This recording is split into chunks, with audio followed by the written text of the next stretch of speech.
बिस्मिल्लाहिर्रहमानिर्रहीम। अस्सलाम वालेकुम नाज़रीन, मैं हूं सैयद अनवारुल हसन और आप देख रहे हैं प्रोग्राम दस्तक बराह रास्त PTV न्यूज़ इस्लामाबाद स्टूडियो से। नाज़रीन, मुल्क के सियासी मंजरनामे पर छाए हुए इशूज़ पर आज की नशिस्त में हम फोकस करेंगे। वज़ीर ख़ारजा बिलावल भुट्टो ज़रदारी साहब जो कराची में आज मौजूद थे और दिफाई नुमाइश आइडियाज़ 2022 की इफ्तिताई तकरीब के मेहमान खसूसी थे। वहाँ आपने खिताब भी किया और इस नुमाइश के अगराज़ मकासद और अहमियत पर गुफ्तगू की। वहीं आपने मीडिया के नुमाइंदों से गुफ्तगू करते हुए कहा कि इस वक्त जो मुल्क में सियासत हो रही है वो सड़क की सियासत जो है वो गर्म है और एक तमाशा है जिसका जवाब देना पड़ता है। साथ में उन्होंने कहा कि इमरान खान साहब की जो सियासत है वो एक आम तैनाती के गिर्द घूमती है और बिला वजह की गैर ज़रूरी इस पर बहस की जा रही। आइन और कानून के तहत इस पर आगे बढ़ना चाहिए।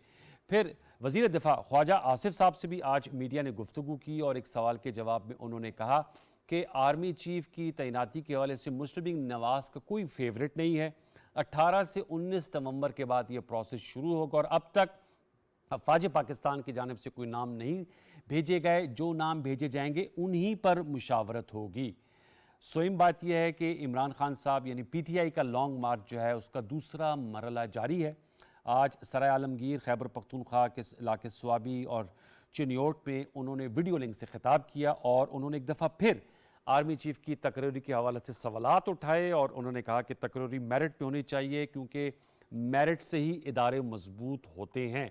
साथ में उन्होंने हुकूमत की मौशी पॉलिसी पर कड़ी तनकीद की और ये कहा कि इस वक्त कौम चीफ जस्टिस ऑफ पाकिस्तान की तरफ देख रही है। उन्होंने कहा कि 3 अहम केसेस हैं जिसमें उनका अपना केस है कातलाना हमले के हवाले से और सहाफ़ी अरशद शरीफ साहब और सेनेटर आज़म स्वाति साहब का, और चीफ जस्टिस साहब से मुतालबा किया कि इस पर सो मोटो नोटिस दिया जाए।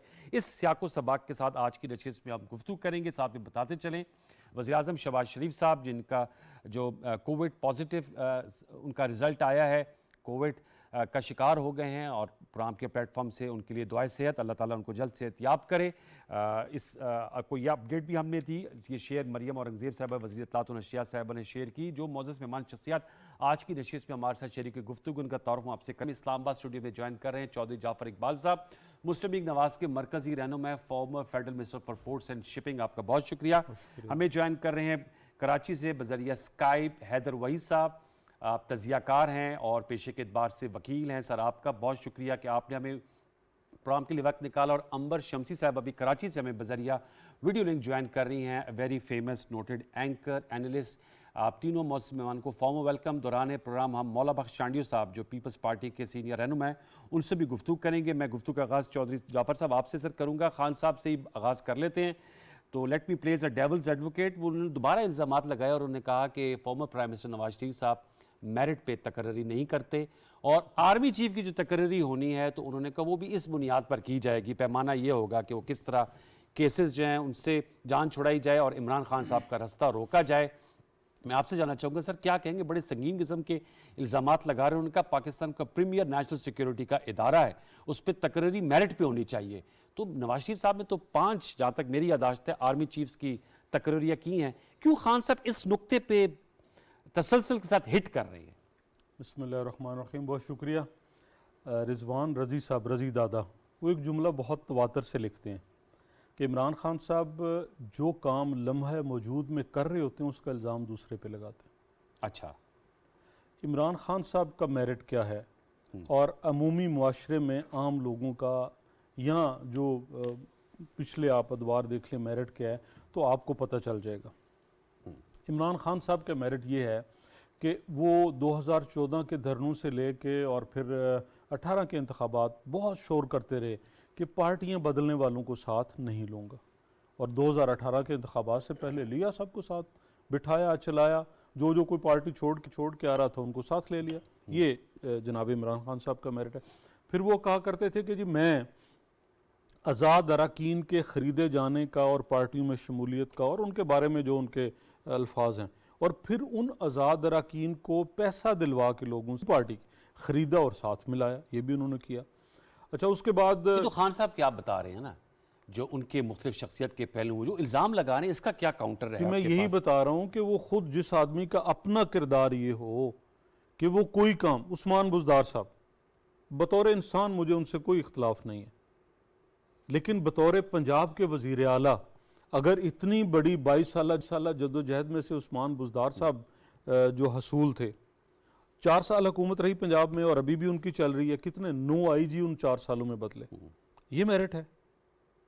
फिर उसके बाद आप वफाकी काबीना सारी देख लीजिए, जिस शख्स के पास अपना लगाने को वजीर ख़जाना नहीं है, अच्छा, वो बात करेगा मियां नवाज शरीफ पे। आप इमरान खान साहब ये तो नहीं कह सकते कि 4 साल में, और फिर आपने कितनी लंबी जद्दोजहद इमरान खान साहब की थी कि जी चेयरमैन नैब, वो जो वीडियो ज़दा चेयरमैन नैब थे, लगाया आप लोगों के दौर में थे जी हमने लगाया ना उनको एक्सटेंशन के लिए, जावेद इकबाल साहब, जावेद इकबाल साहब की एक्सटेंशन के लिए वो किसने किरदार अदा किया। और ख़ुद इमरान खान साहब को एक दफ़ा ज़िंदगी में, बहुत सारे मौके इंसान को एक ही दफ़ा मिलते हैं कि वो आर्मी चीफ लगा सके, तो लगाते करते, मेरिट पता चलता, उन्हीं को एक्सटेंशन दी जो आप लोगों ने जिनकी तो हमारी मेरिट को इंडोज किया ना, जनरल कमर जावेद बाजवा हमारे साहब। मेरिट को इस इंडोज दफा किया। क्यों इस पे इसरार है? मैं आगे बढ़ता हूं नहीं, हैदर भाई साहब। ये इसरार इसलिए है कि अब उनके पास वो इख्तियार नहीं है, होता तो भी वो इस्तेमाल ना कर पाते, पहले भी नहीं कर पाए, बहुत सारे और इख्तियारात उनके पास थे, और अब वो बार बार कह रहे हैं कि जी मेरी बेख्तियार हुकूमत थी। अभी पंजाब हुकूमत उनके पास है ना, और पंजाब हुकूमत के होते हुए अपने सानिया जो वजीराबाद वाला है, अभी तक वजीर आला पंजाब, वजीर दाखिला, कोई वजीर आया है किसी ने बताया हो कि जो 14 लोग जख्मी हुए हैं, कौन कौन से उनको फायर आर्म्स का फायर, अब तो उन्होंने अपने जख्मों के निशान भी दिखाए हैं खान साहब अपने ने। जख्मों के जो निशान, वो अलग बात है, अल्लाह उन्हें सेहत दे, लेकिन उनके पास इख्तियार है ठीक ना, है, सही है। इख्तियार है, वो ये कर सकते थे कि आज अब तो इतने वैसे दिन गुजर जाने के बाद। जीआईटी उन्होंने बना ली और सीसीपीओ लाहौर रही जो- बात मियां नवाज शरीफ गुलाम साहब की, महमूद डोगर साहब, मैं जरा अगर उनका भी नुक्ता नजर ले लूं, हैदर भाई साहब का भी, अगर आपकी इजाजत है। जी, जी। हैदर भाई साहब, सर आपके मैं मौका इस पे जानना चाहूंगा, आपको सर क्या लगता है ये जो पीटीआई की लॉन्ग मार्च है और खान साहब की जो तकरीर है, उनके मेन पॉइंट्स मैंने नोट किया, आर्मी चीफ की तकरीर ही होता है, और साथ में चूंकि आप वकील भी हैं, चीफ जस्टिस साहब को जरूर अपील करते हैं, और आज भी उन्होंने कहा कि तमाम नजरें आप पर हमारी जो हैं वो मरकूज हैं, और अस खुद नोटिस लें, इंसाफ का म्यार खोखला है, उनका वो साबिक वज़ीर आज़म होकर अपनी मर्जी के FIR नहीं कटवा सकते। चौधरी जाफर साहब की बात में वजन है, हुकूमत तो उन्हीं की है, पंजाब में चौधरी परवेज़ इलाही साहब हैं, ज़ाहिर बात है जो मुशीर दाखिला हैं वो उमर चीमा साहब हैं, और खान साहब के बड़े खासुल खास और बड़े लॉयलिस्ट हैं। तो सर क्या कहेंगे इस हवाले से, ये इश्यूज क्यों मईशत पे उठाना, वो उनका राइट है, he is an opposition, he can criticise their economic and political policies, लेकिन ये जो दो अहम इदारे हैं इन पे खान साहब का बड़ा फोकस है सर, चाहे वो इस्टेब्लिशमेंट या हमारी जुडिशरी। देखिए ऑब्वियसली इसका एक पस मंजर है, इमरान खान साहब जो है वो महदूद हो सकते हैं कई चीज़ों में इंटेलेक्चुअली भी, लेकिन वो बेवकूफ़ तो नहीं है। जाहिर है अगर इन इदारों की तरफ वो देख रहे हैं तो एक पाकिस्तान की एक हकीकत है और एक पस मंजर है इसका, और इस पस मंजर में बहुत बड़ा हिस्सा डालने वाले वो खुद हैं। इमरान खान साहब ने अगर इन ओहदों का जिस तरह से बताया जाता है इस्तेमाल किया, अगर ना किया होता तो आज जिस मेरिट की वो बात कर रहे हैं तो उसमें एक्सट्रेनियस फैक्टर्स ना होते। हो सकता है आज मियां साहब के लिए एक्सट्रेनियस फैक्टर्स हो, मुझे नहीं पता, लेकिन अगर होंगे भी तो क्यों ना हो। मतलब खान साहब ने जिस तरह से इन ओहदों का इस्तेमाल करने की कोशिश की, तो आपके ख्याल से क्या कोई भी एक्सट्रेनियस फैक्टर्स नहीं देखेगा? तो हालांकि उसूलन ना मेरे पास कोई इंफॉर्मेशन है, लेकिन अगर ये खान साहब बात कर रहे हैं तो सबसे पहले तो ये सवाल उनको अपने आप से करना चाहिए कि जो बड़े बड़े नेशनल सिक्योरिटी के ओहदे हैं उन पे जो लोग फाइज थे उनका खान साहब के साथ क्या रिश्ता रहा है, और उनका जो है वो खान साहब की सियासत से क्या ताल्लुक रहा है हिस्टोरिकली। उनकी लॉन्ग मार्चेस से पहले, उनकी लॉन्ग मार्च में जो पहले हुई थी, और नवाज शरीफ साहब की हुकूमत को टॉपल करने के हवाले से जो मनसूबाबंदी थी, और फिर नवाज शरीफ साहब को निकालने के हवाले से जो मामला थे, तो खान साहब को चाहिए कि ये सवाल वो शायद सही उठा रहे हैं कि स्ट्रिक्टली मिलिट्री कॉम्पिटेंस पे अगर ये तैनाती नहीं होती तो वो खान साहब हैं जिस तरह उन्होंने अपने आप को कंडक्ट किया, इस वजह से नहीं होती।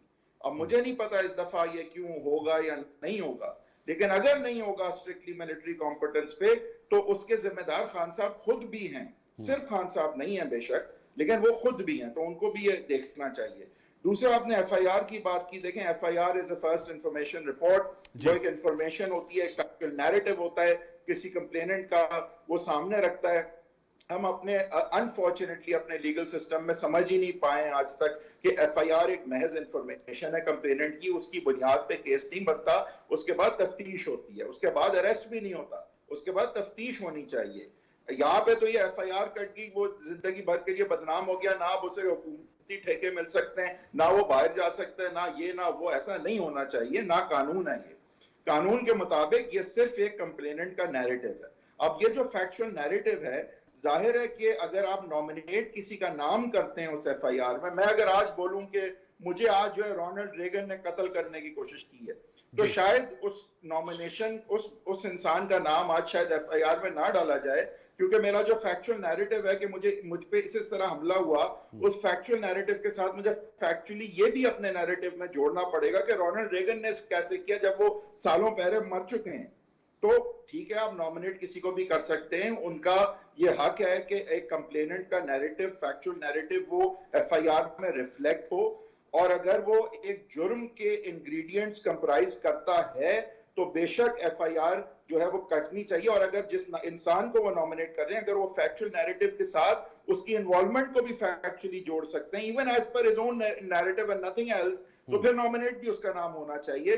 लेकिन इस तरह नहीं हो सकता। I am demonstrating this by way of an extreme illustration of course, but अगर कोई जैसे कोई मर चुका है बंदा, तो मैं उसका नाम तो नहीं कर सकता, मैं डैफी डक, डोनाल्ड डक का नाम तो नहीं डाल सकता ना एफआईआर में। तो वो अपने नैरेटिव को जोड़ें। अगर वो कहते हैं कि वजीर आजम या वजीर दाखिला या सिक्योरिटी एजेंसी का कोई इंसान अगर इसमें इन्वॉल्व था, तो अपने फैक्चुअल नैरेटिव को, जो उनके हमले का नैरेटिव है, फैक्चुअल जो सीरीज ऑफ इवेंट्स है, उसके साथ उनको जोड़ें।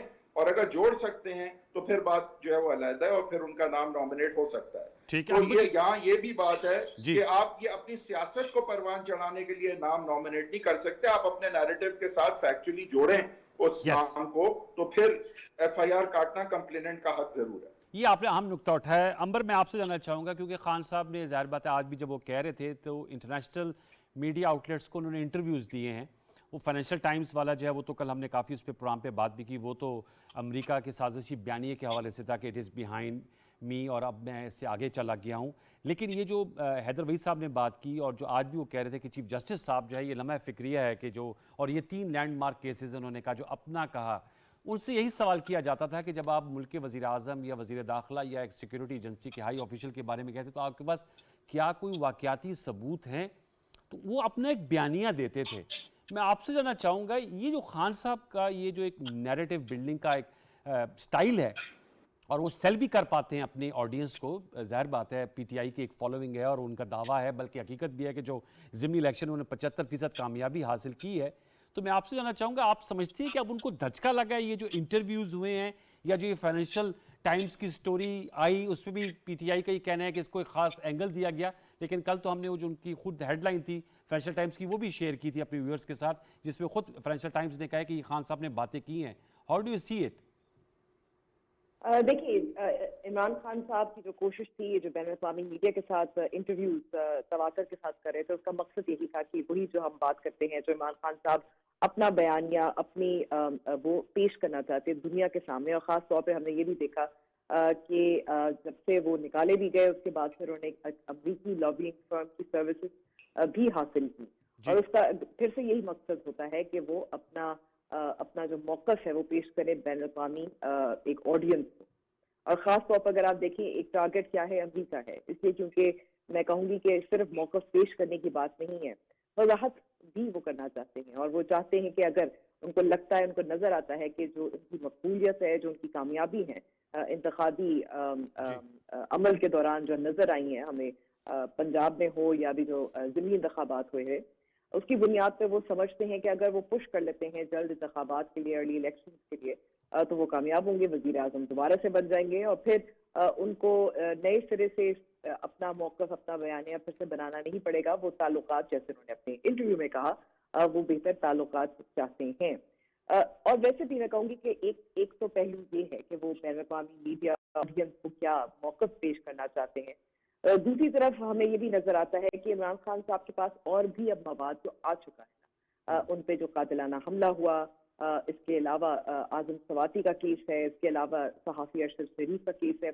और ये आप देखें कि अगर आप थोड़ा सा तसल्सल से भी देखें कि जो अमरीकी साजिश का बयानिया वैसे ही पीछे हट गया था, वो उनकी तकारीर में उसका जिक्र कम होने लगा था, जो बहुत मरकज था शुरू में। तो आपको उनकी जो नैरेटिव या स्पिन या प्रोपेगेंडा, उसमें भी आपको एवोल्यूशन नजर आ रही थी, इसलिए क्योंकि उनको नजर आता था कि अगर मैं इक़्तिदार में आऊंगा तो ये जी। मेरे लिए अच्छा नहीं होगा। कुछ लोग तो ये भी बात कर रहे हैं, और मैं मालूमात की बुनियाद पे नहीं बात करी, कुछ लोग तो ये भी यहाँ तक कह रहे हैं कि उनको कहा गया है कुछ ताकतवर हलकों की तरफ से कि अगर आप वापस इक़्तिदार में आना चाहते हैं तो फिर आप अमेरिका के हवाले से कुछ अपने नरमी दिखाएं। लेकिन मेरे पास तस्दीक नहीं है, तो मैं कह नहीं सकती वाकई ऐसा ही हुआ या नहीं।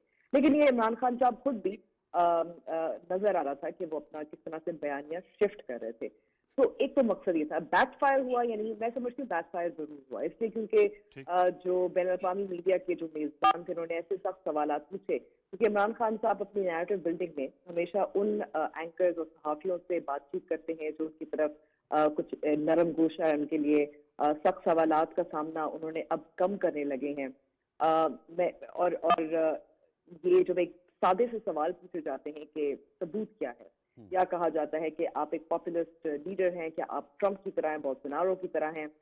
तो इस तरह के सवालात पे वो थोड़ा से मुझे नजर आ रहा था, और आपको भी नजर आ रहा था, सबको ये वाज़ेह तौर पर नजर आ रहा था कि वो सबूत देने के बजाय वो फिर अपनी कहानी पे दोबारा फिर करते हैं, और ये कई दिहाइयों से कर रहे हैं। मगर मैं साथ साथ ये कहूंगी कि इमरान खान साहब की कामयाबी शायद यही है कि वो इसके बावजूद कि उनको कहा जाता है कि वो झूठ बोल रहे हैं, नैरेटिव बना रहे हैं, प्रोपेगेंडा करें, वो फिर भी मीडिया के सामने पसंदीदा हो ना हो, इंटरनेशनल हो, उनके सामने आते जरूर हैं। Yes. और वो ही continuously persist with it, it's obviously successful. ठीक है। तो आपने ये आप लोग तो तो उठाया, मैं तो- इसी पे जरा मैं चाहूंगा चौधरी जाफर साहब को मैं रोपिन करूंगा। चौधरी साहब, ये जो नैरेटिव बिल्डिंग की बात है, तो आज उन्होंने आपकी जो इकोनॉमिक पॉलिसीज हैं उनको भी बड़ी कड़ी तनकीद का निशाना बना, और अब ऐसे लग रहा है जैसे अंबर ने भी कहा कि वो अमरीकी बयानिया से उन्होंने वाज़ेह तौर पे कह दिया है फाइनेंशियल टाइम्स में कि जी अब ये मामला जो है ये अब मैंने पसे पुश डाल दिया, माजी का हिस्सा करार दे दिया है, और अब सारा फोकस उनका हुकूमत पे है और जो नवंबर की अहम तकरीरी है। और चीफ जस्टिस साहब से वो अपील कर रहे हैं कि जी आप इसका सो मोटो नोटिस लें। और GIT जैसे मैंने बताया जो CCP लॉ हैं, गुलाम महमूद डोगर सब बन गए। ये खान साहब पे जो कातलाना हमला हुआ है, या अरशद शरीफ साहब या आज़म स्वाति साहब, और उन्होंने कहा है मुझे जो इंसाफ दिलवाया जाए। तो मैं आपसे सवाल कर रहा हूँ कि अब वो सेंट्रल पंजाब, चूँकि आपका भी ताल्लुक वहाँ से, वहाँ पर आपकी इक्तिसादी पॉलिसीज़ को हिट कर रहे हैं, महंगाई की बात कर रहे हैं। वो कह रहे हैं मेरे दौर में जो डिफ़ॉल्ट रिस्क था बैंकों के पैसे वापस करने का, वो 5% था, वो बढ़कर 64% हो गया है। तो ये एक आपके लिए चैलेंज बन सकता है, क्योंकि खान साहब तो वाज़ेह तौर पे नज़र आ रहा है कि अपनी इलेक्शन कैंपेनिंग कर रहे हैं। देखिए इकोनॉमी, महंगाई। जी, इकोनॉमी महंगाई चैलेंज है, और चैलेंज क्यों है? कोई भी काम एकदम से नहीं आपके सामने उभर के आता, कोई भी हर्डल एकदम से खड़ी नहीं होती। आप पिछले 4 साल जो इमरान खान साहब ने किया लोग वो भूल गए? वो साथ है, खान साहब ने किया सारा, जितना मईशत का भट्ठा बिठाया, जितने बाहर से इन्वेस्टमेंट आ रही थी उसको ख़त्म किया, रोका, आपका जो तरक्याती बजट है उसे कम किया। हमने तरक्याती बजट छोड़ा था। कहते हैं अब मेरी जगह तजर्बाकार टीम आई ना जी, तजर्बाकार टीम, एक उन्होंने क्या बजट बदला? एक बजट मिला ना, और वो बजट उस वक्त मिला जबकि वो साल एंड हो रहा था। तो हम उस वक्त जो मैक्सिमम कर सकते थे हमने किया। हमारे ज़िम्मे क्या था, हमने क्या करना था? सबसे पहले कि हम पाकिस्तान को डिफ़ॉल्ट होने से बचाएं, और हमने वो सारी डील की, वो IMF का प्रोग्राम लिया, वो पाया तकमील तक पहुंचाएंगे। और उस वक्त इमरान खान साहब और उनके बहुत सारे चाहने वाले वो तो ये बगलें बजा रहे थे कि IMF इनके साथ बात नहीं करेगा, वो तो ये कह रहे थे बैरून ममालिक बाकी जो दूसरे लोग हैं वो इनके साथ नहीं बैठेंगे। तो वो हुआ, IMF से प्रोग्राम भी मिला, बाकी ममालिक के साथ भी जो हमारे मामलात थे वो आप देखें, फैटिव की ग्रे लिस्ट से जहाँ जहाँ गए हैं जनाब वज़ीर आज़म में पाकिस्तान को हटाया है। जब जहाँ जनाब वज़ीर आज़म गए हैं वहाँ से अपने ताल्लुकात को भी बेहतर किया, और जो मुआशी ताल्लुकात और सिलसिले थे उनको भी जोड़ा। तो ऐसा नहीं है। कॉमन मैन के पर्सपेक्टिव से मैं पूछ रहा हूँ, आम आदमी देखिए, के आम perspective, आदमी आलू, प्याज, बिजली के बिल, पेट्रोल, ये मैटर करता है बहुत ज्यादा। बिल्कुल मैटर करता है 100%। और ये 2018 की हुकूमत से लेकर 2022 तक किसने यहाँ पहुँचाया? जनाब इमरान खान साहब ने। ठीक है जी। अब वो जितनी डिटेल से जो भी करें, वो तो कह रहे हैं, पता नहीं, इकोनॉमिक ग्रोथ रेट 6% था उनके दौर में, अभी जिस सनती तरक्की 6% थी। उनके कहने से तो सब कुछ ही, मतलब वो उनके कहने पे जाए ना, अमली तौर पे बात करें। वॉर ऑफ नैरेटिव्स है ना सर, अमली तौर पे क्या बयानियों की जंग है अभी जो वो कह रहे हैं, और आज उन्होंने फरमाया कि जी सुप्रीम कोर्ट इसका एक्शन ले जी, और इसके ऊपर कमीशन बनाए। तो मेरा सवाल इमरान खान साहब से ये है कि अपने वजीर आला से, भाई आपकी बगल में उनसे पूछ लें, अपने IG को बुला के वो वजीर आला पूछे, आप अपने मशीर दाखिला से कहें कि एक फायर, वो बंदा कहता है जी एक फायर हुआ और मैंने हाथ पकड़ लिया पिस्टल वाले का। अब जो 14 बंदे जख्मी हुए, एक गोली से हुए, ठीक है, 4 से हुए, और फिर आज के दौर में अनवर साहब मुझे ये बताइए कि कितना मतलब वक्त लगेगा इस चीज़ में, जबकि वो लेबॉर्ट्रीज भी पंजाब के अंदर मौजूद हैं, वो सब कुछ करके सामने ला सकते हैं कि उन 14 अफराद को किस किस फायर आर्म का फाइन लगा, कौन सी बंदूक थी, पिस्टल था, क्लशनकोफ थी, शरे वाली थी, हो सकता है ना। तो अभी तक क्यों नहीं सामने लाए? वो इमरान खान सब चीखते चलाते और शोर उसको यूज डालते कर हैं। सकते हैं ना। मेरे ख्याल में वो भी शायद सिद्ध दिल से चाहते नहीं होंगे कोई ऐसी एफआईआर आ जाए जिसमें लोगों के नाम जो कह रहे हैं, लेकिन he is using it for his नहीं, वही मैं कह रहा हूं ना, वो एक ड्रामेबाजी हो एक रही है निजाम ना। का खोखलापन देखिए, है। नहीं, निजाम का खोखलापन नहीं है, ये बदनीति है जनाब इमरान खान साहब की, कि आपकी हुकूमत होते हुए आपके अंडर है वो सारा महकमा सेहत, तो आप लाइए ना 14 अफराद की मेडिकल लीगल रिपोर्ट। वो जो बंदा शहीद हुआ, आप पूछिए अपने चैनल के थ्रू, आप मौज़म अपने गोंदल प्रोग्राम साहब, के, ठीक कि है। वो मौज़म गोंदल साहब जो शहीद हुए, उनको कौन से फायर आर्म की इंजरी थी? पिस्टल का फायर था, क्लशनकोफ का था, 12 बोर का था। फिर बताइए कि वो एक बंदा था या ज्यादा थे? अगर ज्यादा थे तो बाकी लोग कहाँ गए? क्या वो इनमें से कोई थे? ठीक है, और 14 अफराद को फिर खान साहब को खुद जो फायर लगा है उसका जरा बताएं। ओके, वो तो मतलब जीआईटी बनेगी। मेरा सवाल ये था कि जो आने वाला नहीं, इलेक्शन है देखिए, अगले साल, जीआईटी तो he is दूर की eyeing बात, on it। जीआईटी तो तब मुतालबा करे ना कि मैं ओपोजिशन में हूं, ठीक है जी, जब मेरी हुकूमत है वो पंजाब बना में, ली ना, आज मैं बता रहा हूं आपको। मेरी हुकूमत है, जीआईटी तक जाते हुए तो इतनी लंबी जरूरत नहीं है ना। आपकी हुकूमत है, आप वो सारे पेपर कलेक्ट कीजिए। ठीक और है। खुद इमरान खान साहब सरकारी हॉस्पिटल में जाते नहीं है मेडिकल लीगल के लिए, क्यों नहीं? पहली शर्त यह है किसी भी फर्द के लिए ठीक है, कि वो उस हॉस्पिटल में, मसलन गुजरात में वाकयात होते हैं ना, तो अगर गुजरात थाना डिंगा में हुआ है तो वहां का जो हॉस्पिटल है THQ है, फिर DHQ। अब खान साहब लाडले हैं, उनके लिए ये है कि नहीं जी, वजीराबाद नहीं जाना, गुजरांवाला नहीं जाना, वो तो सीधे कहाँ जाएंगे? मैंने तो शौकत आपसे खानम क्वेश्चन जाएंगे। किया था कि जो उनका अब नैरेटिव है अबाउट द इन्फ्लेशन, उसका काउंटर आप लोग क्या करेंगे? ये सवाल आप लिए छोड़े जाता हूँ। हैदर वही साहब से मैं जानूंगा। हैदर सर, ये बताएगा ये जो दूसरा मरहला है PTI लॉन्ग मार्च का, सर इसके हवाले से कोई आपको टाइमलाइन की सेंस है? ये तो बहुत ही मतलब एक ही शहर से शुरू होकर वहीं पर पड़ाव डाल दिया जाता है। KP से भी काफिलों का जिक्र आ रहा है कि वो भी आ रहे हैं। क्या फाइनल डेस्टिनेशन आपको नजर आ रही है? रावलपिंडी आके रुक जाएगा या इस्लामाबाद आएंगे? और ये कब तक यहाँ पहुंच पाएंगे? टाइमिंग्स को देखा जा रहा है या कोई 29 नवंबर या 21 नवंबर के करीब करीब ये तमाम चीजें जो है यहाँ कन्वर्ज करेंगे, खान साहब लेकर आएंगे? देखें, इसमें एक प्रेशर है जो खान साहब ने बरकरार रखना है, और वो प्रेशर इस तैनाती के चॉइसेस में से एक चॉइस को शायद एक्सक्लूड करने के लिए हो या एक चॉइस को एक्सेप्ट करने के लिए हो, ये मुझे नहीं पता। लेकिन ये प्रेशर क्रिएट जो है वो किया जा रहा है ताकि जब ये तैनाती के हवाले से फैसला हो तो वहाँ पे इस प्रेशर जो है उसका इस्तेमाल किया जा सके किसी को तैनात करने या किसी को ना करने में। और नजर यही आता है कि खान साहब का जो हदफ है वो तैनाती के हवाले से, और उन्हें भी पता है कि इस लॉन्ग मार्च के नतीजे में और नवंबर के महीने में कोई इलेक्शन की डेट आने का कोई भी इम्कान नहीं है। लेकिन जहां तैनाती और इन मामलात की तरफ अगर उन्हें कोई तसल्ली बख्श पेशरफ नजर आएगी तो उसके बाद इलेक्शन की तरफ जो है वो मजीद प्रेशर डाल सकते हैं। अभी तो जो नजर आता है कि कोई जो इनके स्टेटेड हदफ हैं, कम से कम अहदाफ हैं, वो पूरे नहीं होते नजर आ रहे। और तैनाती में भी मेरा नहीं ख्याल इनका कोई इन्फ्लुएंस होगा। इनका जो क्रिएटेड प्रेशर है, अगर तो वो कहीं और कोई हल्का उसका फायदा उठा गया तो वो फिर भी मुमकिन है। पर खान साहब से कोई नहीं पूछने वाला कि आप किसको चाहते हैं और किसको नहीं चाहते। लेकिन खान साहब का ये जरूर है कि अब ये गली गली या जाके जिस तरह से वो अपनी ये सियासत कर रहे हैं तो एक कैंपेन का उनका हिस्सा भी बन जाएगा और वहां सियासी तौर पे शायद उनको फायदा हो। एक बस बात आपने क्योंकि मुझसे पूछी थी, एक थोड़ी सी मासूमाना बात होगी ये कहना कि खान साहब की हुकूमत है या परवेज इलाही की हुकूमत है तो FIR क्यों नहीं कट रही, क्योंकि चाहे किसी की भी हुकूमत होती है, FIR ना कटने की वजह जो है उसका ना परवेज इलाही से ताल्लुक है, ना इमरान खान से, ना शहबाज शरीफ से, ना अंबर शमसी से, ना आपसे, ना चौधरी इकबाल साहब से। तो ये थोड़ा सा मासूमाना बात जो है ना करें कि जो है वो इमरान खान की अपनी हुकूमत है, क्योंकि उनकी अपनी हुकूमत हो या उनकी 6 हुकूमतें हो। हकीकी आजादी मार्च किस चीज का हो रहा है सर? वो तो हकीकी आजादी की बात कर रहे हैं ना, और वो कह रहे हैं हकीकी आजादी रूल ऑफ लॉ के लिए है। आज उन्होंने ये कहा, पहले तो कहते गुलामी का तौक फेंक दिया, अब रूल ऑफ लॉ के लिए आजादी मार्च। ये तो ऐसी बातें देखें, ये खान साहब मास्टर हैं इस चीज के हकीकी आजादी की। अब उन्हें याद आई है 3.5 साल उन्होंने हमें हकीकी आजादी कर्जे ले लेके दिलाई थी, हमें दुनिया का मोहताज करके, IMF का मोहताज करके आजादी दिलाई थी उन्होंने।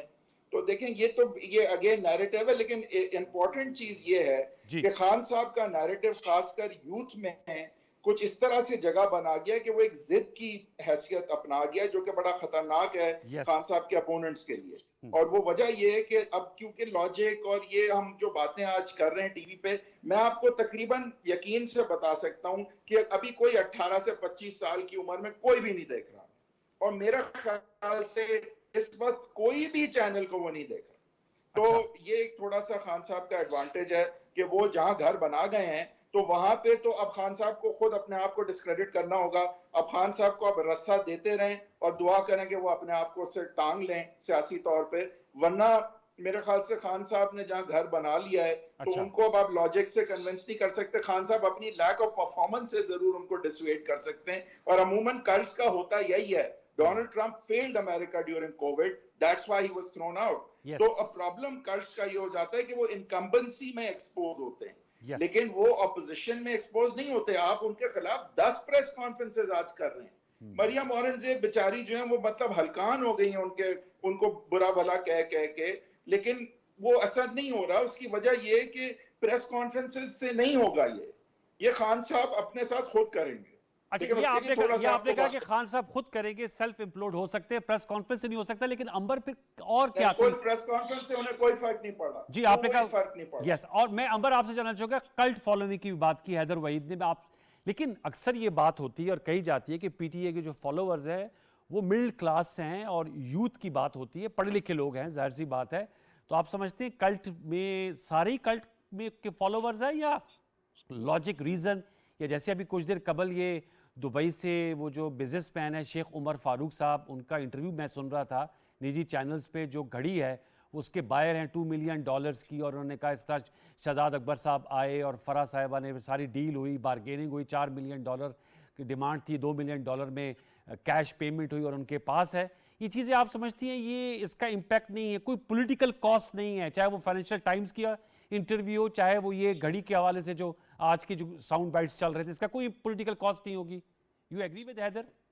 देखिए, बात यह है कि पोस्ट ट्रूथ वर्ल्ड में जिसमें हम इस वक्त जाहिर रह रहे हैं, जिसमें पॉपुलिस्ट लीडर्स का बहुत मकबूल होते हैं। डोनाल्ड ट्रंप की अगर शिकस्त हम देखें और अब उनको देखें कि किस तरह से मिड टर्म इलेक्शन जो हुए वहां भी उनको शिकस्त हुई है। yes. लेकिन वो इसलिए क्योंकि वहाँ एक अमेरिका में एक इलेक्टोरल प्रोसेस है, वो अपना वक्त के साथ पूरा होता है। और दूसरी तरफ आपको ये भी याद होगा कि इस जमाने में डोनाल्ड ट्रंप ये भी बहुत दावा करते थे कि मैं अगर किसी को सड़क पर जाकर मार भी दूं तो कोई मुझ पर इल्जाम नहीं लगाएगा, मेरे जो फॉलोअर्स हैं वो तो सब कुछ मान लेंगे, बहुत आसानी से मान लेंगे।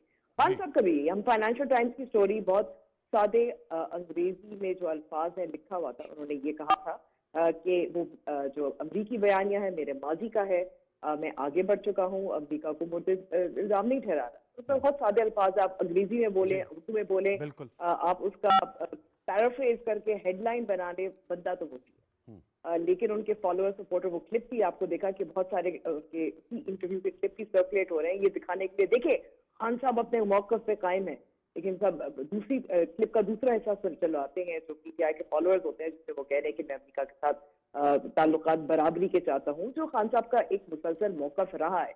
लेकिन इसमें कोई शक नहीं है कि उन्होंने वाज़े अल्फाज में कहा है कि जिन हलकों को अमेरिका में बैठे डोनाल्ड लू को और उनके जो शायद कंस्पिरेटर्स थे अमेरिका में, उनसे मैं सवाल जवाब नहीं करूंगा, क्योंकि इसलिए क्योंकि अब मैं अमेरिका के साथ बेहतर ताल्लुकात करता है। उनके जो सहूलतकार हैं, उनके मुबैना तौर पर जो वो दावा करते हैं, जो पाकिस्तान में बैठे हैं, जिसमें सियासी जमातें भी हैं और इस्टेब्लिशमेंट के भी लोग हैं, उनको ये जवाब भी होना होगा। लेकिन जो अगर आप माने उसका जो एक बयानिया जो उन्होंने बनाया था, वो तो यही था ना कि ओरिजिन जो था, जिस वजह से उनको निकाला गया था मुबैना तौर पर, जो उनका बयानिया है, उनका स्पिन है, उनको मैं अब दोबारा से इल्जाम दिया। तो ये भी एक तरह की गुलामी हुई ना, कि अगर आप अमेरिका को आंखें नहीं दिखा पा रहे या पूछ नहीं रहे, जो समझते हैं जो कि उन्होंने साजिश की थी, साजिश बनाई थी, तो जी। मेरे ख्याल में कि ये तो हम और आप बात कर लेंगे, उनके फॉलोअर्स तो नहीं बात करेंगे।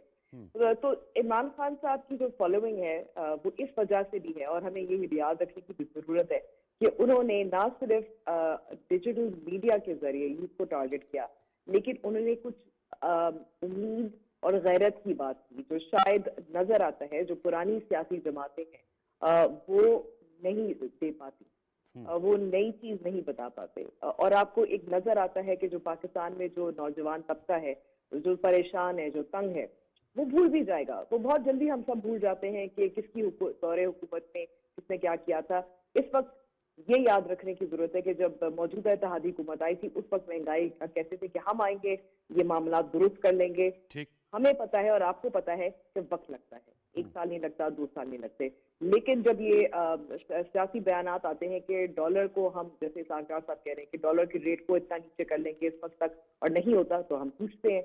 इसी तरह महंगाई तो बतदरीज बढ़ी है। आप देखें कि किस तरह से, ये जरूर मैं कहूंगी और ये फैक्ट है कि महंगाई ज्यादा जो उसका इजाफा जो होने लगा था वो खान साहब के दौर में हुआ था, लेकिन जो एक स्टीप इंक्रीज था वो तो मई के बाद हुआ है। उसकी जो हाथ सामने है, चाहे इमरान खान हो, चाहे मौजूदा हुकूमत हो, इससे कोई फर्क नहीं पड़ता लोगों को ये फर्क पड़ता है कौन इस वक्त हुक्मरान है और हमारी खुशहाली है या नहीं, जो वादे किए थे वो पूरे हुए नहीं। तो मेरे ख्याल में कि ये एक फीलिंग जो है इत्तेहादी हुकूमत की कि वो उम्मीद नहीं दिला पा रहे, वो एक नया पाकिस्तान जो इमरान खान साहब कहते हैं उसकी एक मुतबादिल तस्वीर नहीं पेश कर पा रहे या कर पाए थे, उसकी वजह से उनको हिट भी हो रहा है। ये आप हम नुकता है। मैं चौधरी साहब यही सवाल जो हैदर वहीद और अंबर शमसी साहबा को लुब्बे लुबाबे के मुतबादिल तस्वीर आप क्या पेश करने में कामयाब हो रहे हैं?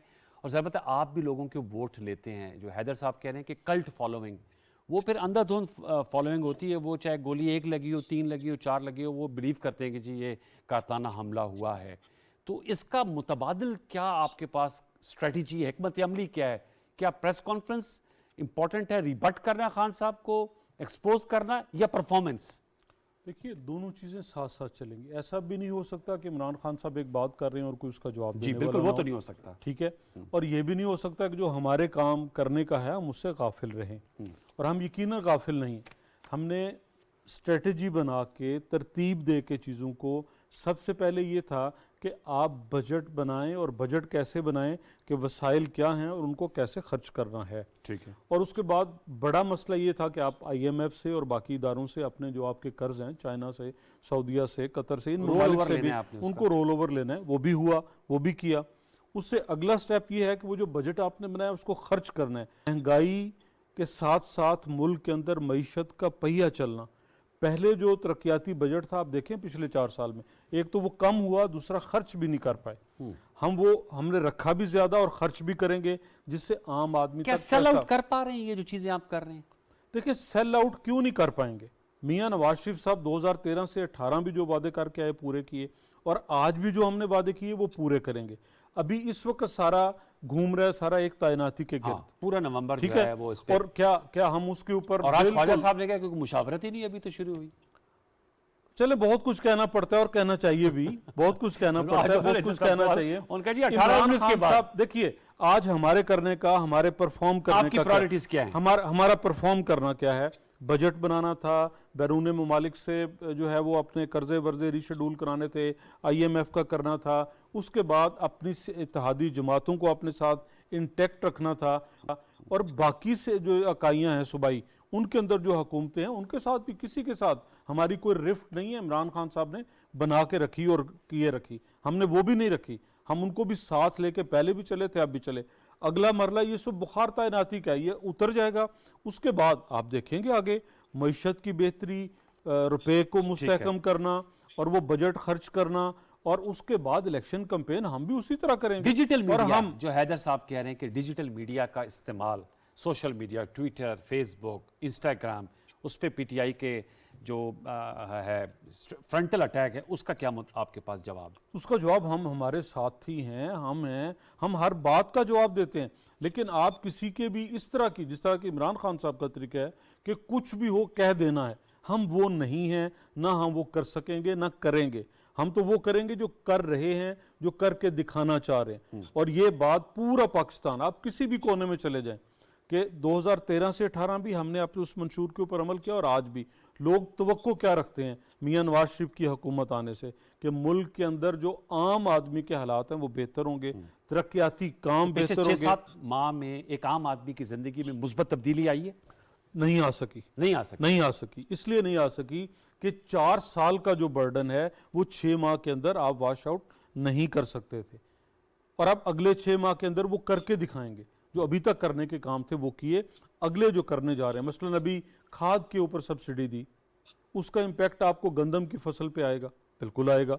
गंदम की फसल होगी भी ज्यादा। ठीक है। इनके यहाँ तो ये था कि बाहर से खरीदते रहे। अब अगर ये मैं बात करना और बेचना चाहूँ, कुछ सुनेगा कि इमरान खान ने सारी गंदम बाहर बेच दी, महंगे दामों बाहर से खरीदते रहे। लेकिन मेरी गवर्नमेंट ने यह एहतमाम किया है कि हम खाद सस्ती करके, बीज सस्ता करके, अच्छा बीज दे के, और किसान को इस काबिल बनाए कि हमारी अपनी गंदम हो। क्या खाने के दाने गंदम अपनी होना, क्या ये एक हमारी सिक्योरिटी का हिस्सा नहीं है? बिल्कुल, फूड मईशत का सिक्योरिटी हिस्सा आपकी नहीं नेशनल है, सिक्योरिटी का मईशत का हिस्सा नहीं है। बिल्कुल। तो ये हमने किया है और हम आगे, लेकिन अभी क्या है, सारा शोर उस तैनाती, ठीक है। और तैनाती कर लेना ये भी उस एजेंडे को, ये भी हमारी कारकर्दगी है। सर आपका नुकता आ गया। मैं चाहूंगा हैदर साहब ये बताएगा, ये चौधरी जाफर साहब चूंकि पीएमएलएन से है, चांडी साहब ने हमसे कमिटमेंट की थी बार के, वो अब इस वक्त अवेलेबल नहीं है। मैं आपसे जानना चाहूंगा, पीडीएम में 11 जमातें हैं, पीपल्स पार्टी गालिबन पीडीएम कैसा नहीं लेकिन हलीफ जमात है। आप समझते हैं जो दीगर जमातें, आज बिलावल साहब ने गुफ्तगू की, कराची में मौजूद थे, उन्होंने बहुत सी चाहे वो तैनाती के हवाले से है, चाहे वो मौशी चैलेंजेस के हवाले से,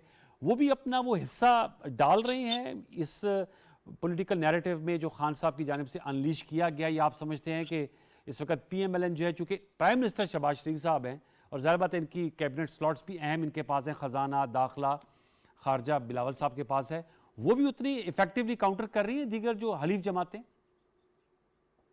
वो क्यों करेंगे? वो तो मीठा मीठा हब हब खट्टा खट्टा तू तू कर रहे हैं। वो तो एस्टैब्लिशमेंट और मियां साहब की लड़ाई से पहले बेनिफिट कर रहे थे, अब वो इमरान खान और एस्टैब्लिशमेंट की लड़ाई से बेनिफिट कर रहे हैं, अब वो इमरान खान और नवाज शरीफ की लड़ाई से बेनिफिट कर रहे हैं। तो आपको जब सब कुछ अच्छा अच्छा मिल रहा है तो आपने अपने सर जरूर मतलब अपने कुल्हाड़ी मारनी है। तो मेरे ख्याल उनके से इलेक्टोरल प्रोस्पेक्ट्स इससे मुतासर नहीं होंगे? उनके जो इंतखाबी प्रोस्पेक्ट्स हैं वो भी से, उनका जो इंतखाबी प्रोस्पेक्ट्स है वो उससे मुतासर नहीं होंगे?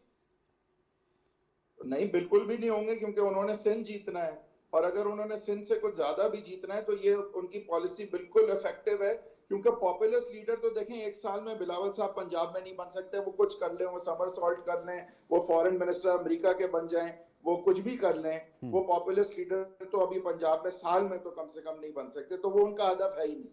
उनका जो है वो पावर में आने का कोalition का जो तरीका है उसके हिसाब से वो बिल्कुल ठीक जा रहे हैं। वो मलबा नहीं उठाया, ना उन्होंने खान साहब का उठाया, ना वो इस हुकूमत का उठा रहे हैं। और देखें, ये जो फेलियर पीएमएल नून के नैरेटिव का ये रहा है कि खान साहब जो बड़ी बड़ी बातें करते हैं, मैं चाहूंगा मेरे दोस्त जो हैं वो चौधरी जाफर इकबाल साहब से भी मैं पूछूं और अपने नून लीग के सारे दोस्तों से पूछूं कि आपसे ये तक नहीं हुआ कि खान साहब जो इतनी बड़ी बड़ी बातें करते हैं, बदी की और अच्छाई की, बुराई की और गुलामी की, तो दुनिया बदलने की, तो 3.5 साल में उन्होंने इन सारी चीजों में से कौन सा टके का काम किया था जो आप हाईलाइट कर सके? आप बिल्कुल फेल हुए अपने नैरेटिव में। खान साहब ने अपना नैरेटिव बेच दिया, जबकि वो हकाइक पर मबनी भी नहीं था, लेकिन उन्होंने बेच दिया। और आप जो हकाइक पर मबनी बात कर सकते थे, आप वो भी बातें करने से एब्सोल्युटली फेल हुए। तो ये इनको देखना पड़ेगा कि इन्होंने नैरेटिव अपना ये क्यों नहीं बेच पाए, क्यों नहीं बेच पाए? इतनी बड़ी बातें कर रहे खान साहब, 3.5 साल में क्या किया उन्होंने इन चीजों के बारे में? बड़ा हम क्या करेंगे? जी हैदर भाई साहब, एतमाद करें अभी खान साहब पे बिल्कुल कि 3.5 साल में उन्होंने बड़े काम किए, ये जो कह रहे हैं आजकल, लेकिन ये नहीं बेच पाए नून वाले। ये बड़ा हम नुकता है। मैं अंबर जी अंबर में आपका साथ हूं, लेकिन चौधरी साहब ये इसका जवाब दीजिएगा। उनका कि जो खान साहब एक परफॉर्मेंस, असल में बात तो उनकी परफॉर्मेंस पे होनी चाहिए, लेकिन मैं नोट किया कि खान साहब भी परफॉर्मेंस से ज्यादा, जैसे नवंबर की तैनाती है, तो गालियां देने के अलावा कोई काम नहीं है इनका, कोई कंपैरिजन नहीं करते परफॉर्मेंस का। इनका सिर्फ काम है सुबह से रात बैठ के खान साहब को बुरा भला करें। भाई कल्ट को आप जब ये करते हैं, कल्ट को नुकसान नहीं होता, आपको होता है। आप अपनी पावर पे खेलें, अपनी कॉम्पिटेंस पे खेलें, वहां बेहतर हैं। लेकिन आपने अपनी विकेट पे खेले, हम तो क्रिकेट टर्मिनोलॉजी, अपनी क्रिकेट अपनी विकेट पे खेले। हम हमेशा अपनी विकेट पे खेले हैं, आज भी खेल रहे हैं, और हमारा बिल्कुल हदफ यही अपनी परफॉर्मेंस तो हमारी परफॉर्मेंस जो है पिछले 10 साल की, पंजाब की, 5 साल की, वफाक की, हम वो सामने और पूरे पाकिस्तान के वो सामने, उसमें कोई ढकी छुपी बात नहीं है। इमरान खान साहब नहीं कर सके जो उन्होंने वादे किए थे, यही कह रहे हैं ना, इसको हम प्रोपोगेट करें, हम जी क्यों पहले 3.5 साल में नहीं कर सके, वो तो बताएं ना लोगों को, आइंदा तो छोड़ें आप। तो बिल्कुल you need to side to what is already not done to show that he is disingenuous, लेकिन आप नहीं दिखा पा रही हैं, बिल्कुल जीरो है। तो उसके लिए क्या आपकी नहीं, तजवीज हम क्या है? हैदर देखिए, साहब हैदर तजवीज साहब, दीजिएगा कि इनको हैदर क्या साहब, हम वो सारा दिखा भी पा रहे हैं और सारा पाकिस्तान वो देख रहा है। के लिए 6 प्रेस कॉन्फ्रेंसेस आप करते जी, हैं, अंबर wants to add। देते हैं, उससे कुछ नहीं होगा। जी, अंबर शमसी आप wants to add। जी, बताएं कि 3.5 साल में ये जो एक बात पकड़े खान साहब की, एक और 3.5 साल सामने रखे अवाम के, और बताएं इसमें से कौन सी चीज उन्होंने किया, और बल्कि इसके बरक्स क्या क्या किया है। सिवाय इसके कि खान साहब को गालियां दे रहे हैं, भाई उनको फायदा हो रहा है इससे। अंबर आपकी you want to give your input. मैं थोड़ा सा इख्तिलाफ करना चाहूंगी हैदर वहीद साहब से भी, इसलिए क्योंकि अगर सिर्फ कारकर्दगी की बुनियाद पर इंतखाबात आप जीतते हैं और आप इक़्तिदार में आते हैं तो क्या ही बात होती।